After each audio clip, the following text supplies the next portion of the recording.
একটা সুন্দর সকাল দেখব বলে আমরা হাঁটতে শুরু করেছিলাম।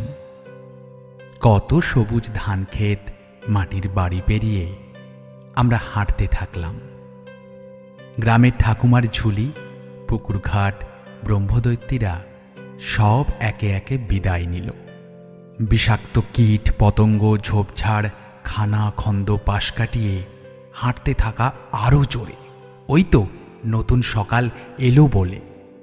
আমাদের কারোর হাতে ছিল বই, কারোর হাতে চিঠি, কারোর হাতে আবার পুরনো রেডিও।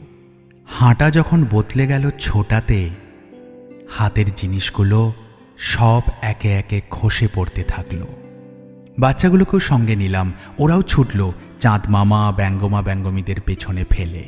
অনেকে ছুটতে ছুটতে মাটিতে পড়ে গেল, তারা আর এগোতে পারল না। আমরা তাদের পেছনে ফেলেই ছুটলাম। রাত যত গভীর হল, ছোটা বদলে গেল জেতার লক্ষ্যে। যে যেদিকে পারল ছুটল, আমাকেই পেতে হবে সকাল।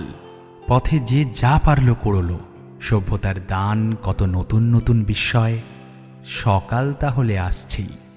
ওই তো ওই সামনের পাহাড়টা টপকালেই নতুন সকাল। যে যেভাবে পারল পাহাড়ের ওপর চড়ে বসল।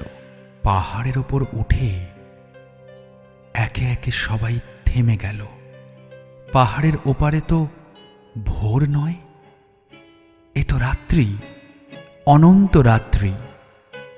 ছুটতে ছুটতে আমরা কথা হারিয়ে ফেলেছি।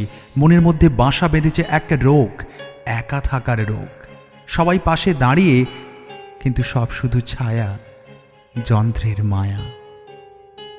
ভোর নামছে তখন ফেলে আসা পথে। যারা ছুটতে ছুটতে মাটিতে পড়ে গিয়েছিল, তারা জাগছে ভোরে। আমরা পাহাড় চূড়োয়, এক গভীর রাত এগিয়ে আসছে আমাদের গ্রাস করতে, যে রাতের কোনো সকাল নেই।